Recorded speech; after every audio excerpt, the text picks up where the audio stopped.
Half a day and good evening, everyone. Welcome to Primetime. I'm Tomas Manglotnya. Glad you could join us.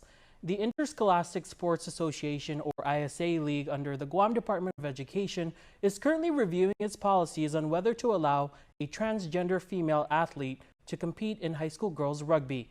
The issue came to light during the season opener of the Girls High School Rugby League over the weekend.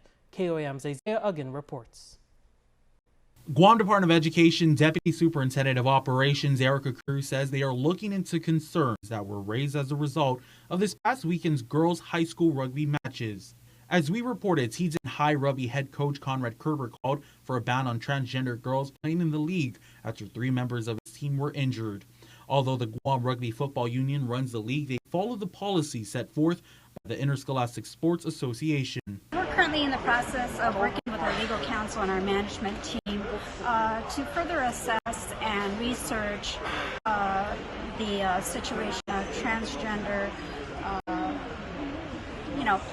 playing sports. This is obviously something very new to Guam, and at this point we are just doing our research, working very closely with our legal counsel. The issue of transgender athletes competing in interscholastic sports, however, isn't new, as GDOE in March allowed students to compete in the gender division they identify as for high school wrestling. The decision was based on clarification requested by the Guam Wrestling Association. According to GDOE's letter, quote, individuals who identify as males may compete in the male division, and individuals who identify as female may compete in the female division, end quote. Although wrestling and rugby are 2 completely different sports, member of the LGBTQ community and bowling athlete Mama Shar is against the exclusion. She lives her life as a woman, as the gender she identifies with. So I really don't see nothing wrong. And if the school sees nothing wrong and we don't have any laws that per se that she cannot participate in the sport, what's wrong with it? Yeah, sure, she may be built different. But I also look at it as, well, if they were training all in the same way, meaning if they're all doing the same drills, so doing the same things, why can't she play? Because she's trans? I just feel like if that is the real issue, just say that. It was in 2020 World Rugby outright banned transgender females from competing at an elite level. The organization is the world governing body for the sport of rugby union.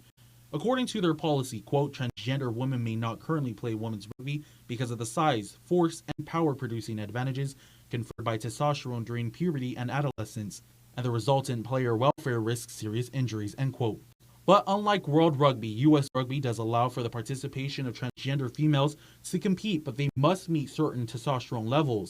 Additionally, when World Rugby's policy was being drafted 2 years ago, the USA Youth and High School Rugby Working Group on Girls Rugby Growth and Development commented that rugby is for everyone, that the proposed ban shows a lack of respect for girls and women, and the ban is the first step to dismantling their values.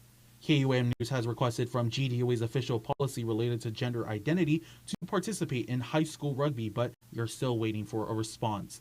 KUAM News has also made several attempts to get a comment from Guam High School coach Joe Mancuso